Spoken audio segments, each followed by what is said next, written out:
High সবাইকে, সবাই নিশ্চয়ই ভীষণ ভালো আছো। আমাদের সপ্তাহে কাজের চাপ এতটাই বেশি থাকে যে নিজেদের জন্য তেমনভাবে সময় বের করে ওঠা হয় না। তাই সপ্তাহের একদম শেষে শুক্রবার আমরা চলে এসেছিলাম কলকাতার গোল পার্কের একটি ক্যাফেতে। ক্যাফের নাম উনস ক্যাফে। দেখতেই পাচ্ছ বাইরেটা ভীষণ সুন্দর, ভীষণ সুন্দরভাবে সাজানো, এবং এখানে কিন্তু খুব সুন্দর সুন্দর কোল্ড বেভারেজ পাওয়া যাচ্ছে।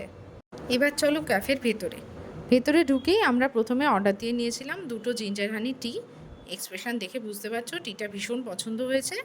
এবং একটা দার্জিলিং টি, সাথে চায়ের সাথে অর্থাৎ চিকেন রেশমি কাবাব। তার সাথে একটা গ্রিন চাটনি ছিল যেটা খেতে খুব সুন্দর ছিল।